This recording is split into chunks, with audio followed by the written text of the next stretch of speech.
Hey there, I'm Suri, therapist, mom of 4 emotionally intense kids, and the grandparent of 9. And today we're exploring a skill that helps you stay present with your emotions even when they feel really hard. And this skill is called Mindfulness of Current Emotion. And in DBT, it's one of the most foundational paths to emotional freedom. So let's talk about what is mindfulness of current emotion. Mindfulness of current emotion means that you're allowing your emotion to be fully felt without trying to change it, avoid it, or act on it. It's really about observing your experience in the moment, not fixing it, not judging it, and not getting swept away by it. So it's not about thinking about your feelings, it's about being with your feelings in your body as they move through. And when you do this with practice and intention, this skill can really transform your relationship with any given emotion. Now, why is this important? Well, most of us, when we feel something really uncomfortable, so think anger, fear, shame, automatically try to block the emotion or suppress it. And we do this the same way we'd pull back from a hot stove, for example, like it's automatic. But suppressing the emotion doesn't actually make it disappear, it just buries it deeper. And when you do this over time, it leads to more suffering.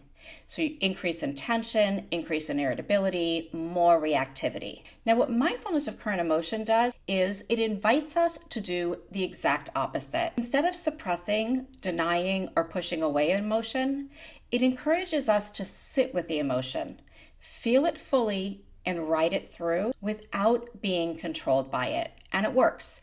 With time, you're going to find that those emotions begin to lose their grip when they're met with awareness instead of that pushing away resistance.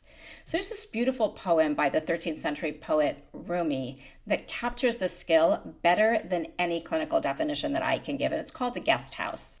The idea is this: your inner world, your thoughts, your emotions, your body sensations, they're like a house. And emotions are visitors. They show up, sometimes without warning, sometimes unwanted, and sometimes they're wonderful, delightful guests. Some knock gently when they arrive, and others barge their way in. Some feel like old friends, and others feel like total invaders. But instead of slamming the door, this metaphor invites us to welcome each visitor.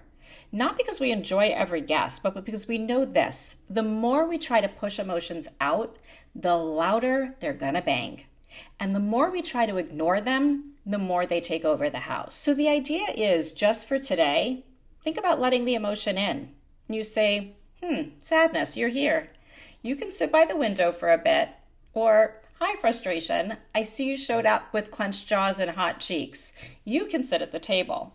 You don't have to feed it dinner. You don't have to redecorate the house for it. But you allow it. You allow it to come in, stay a while, and leave on its own timeline. And when you do that, you build emotional spaciousness. You're teaching your body, I can feel this, it can be uncomfortable, and it can still be okay. And that's mindfulness. So even if it brings discomfort, we can meet it with respect and curiosity instead of resistance. Now, how do you practice mindfulness of current emotions?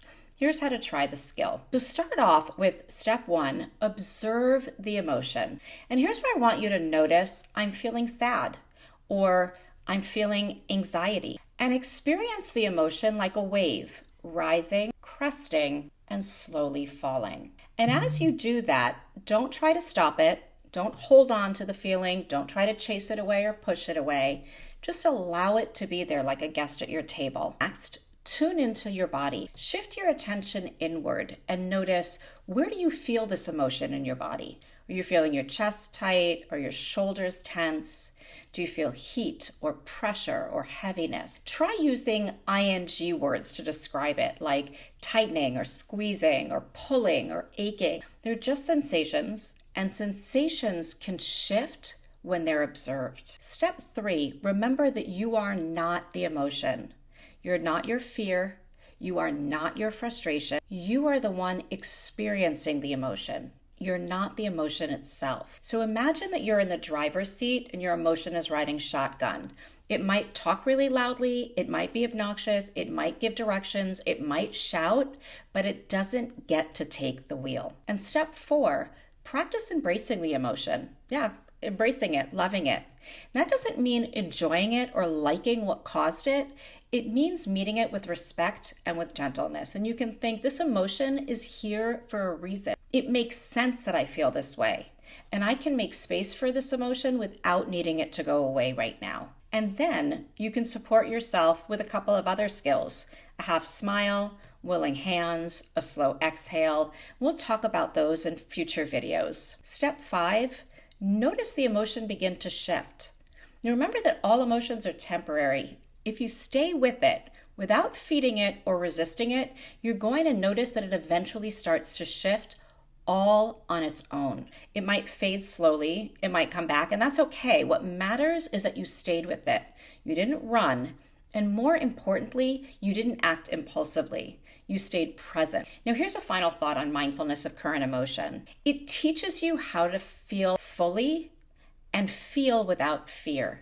It builds up your resilience, your ability to stay present, and your clarity. And that's going to help you model emotional courage and emotion regulation for your child. You're teaching them through your own process of observing your emotions that emotions don't have to be scary, they don't have to feel impossible, and they can be felt, they can be met, and they can be moved through.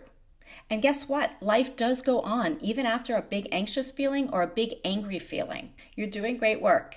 I'll see you in the next video where we're going to walk through instructions for half smile and willing hands.